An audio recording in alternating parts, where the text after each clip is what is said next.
សូមជម្រាបសួរដល់លោកគ្រូនិងអ្នកអ៊ំមិនរំខានទាំងអស់គ្នាខ្ញុំបាទឈ្មោះចូលសយ័នតំណាងក្រុមទី3ជាសិស្សអកិសនីឆ្នាំទី3ចំនួនទី11មកពីវិទ្យាល័យចំណេះដឹងទូទៅនិងបច្ចេកទេសសម្ដេចអគ្គមហាសេនាបតីតេជោហ៊ុនសែនរតសេនាថ្ងៃនេះខ្ញុំឡើងមកធ្វើបទបង្ហាញអំពីគម្រោងយើងខ្ញុំដែលមានឈ្មោះថារបបជូតការ៉ូដោយប្រើទូរស័ព្ទអង្គា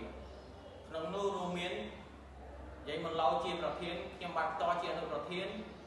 វិវិធជាសមាជិកផនិតពិសេសជាសមាជិកហ៊ុនសំឡេងជាសមាជិកចូលទៅដល់tham giaរបស់គម្រោងយើងខ្ញុំជួយកាត់បន្ថយពេលវេលានិងចំណេញថវិកាមកផ្ដល់ហានិភ័យខ្ពស់ដល់អ្នកប្រើប្រាស់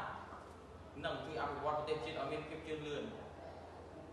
ជាពិសេសនោះជួយសម្រាប់បន្ទុកដល់អ្នកមានផ្ទៃពោះដែលមិនអាចធ្វើការងារទាំងបានជាបន្តទៅទៀតយើងមកមើលពីស៊ីហ្វីរបស់គម្រោងយើងខ្ញុំទាំងអស់គ្នា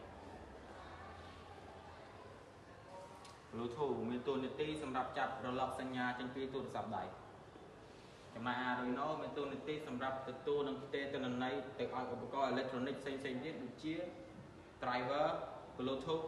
Arduino និង sensor ហើយ driver មានតួនាទីសម្រាប់ទៅបញ្ជា motor DC ទាំង4ដែលយើងបានកំណត់ហើយវាអាចទៅបញ្ជា relay ដែល function យើងកំណត់មាន3ដូចជាជូតបងនិងសម្ងួលការ៉ូជាបន្តទៅទៀតយើងមកមើលដំណើរការរបស់គម្រោងយើងខ្ញុំទាំងអស់គ្នាខ្ញុំមកភុនចន្លែងមកពីក្រុមទី3ហើយនេះខ្ញុំមកបង្ហាញអំពី app Bluetooth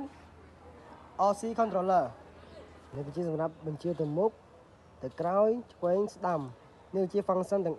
3 function ទី1សម្រាប់បើក motor កង្ហារ function ទី2សម្រាប់បើក motor ទឹក function ទី3សម្រាប់បើក motor ជូត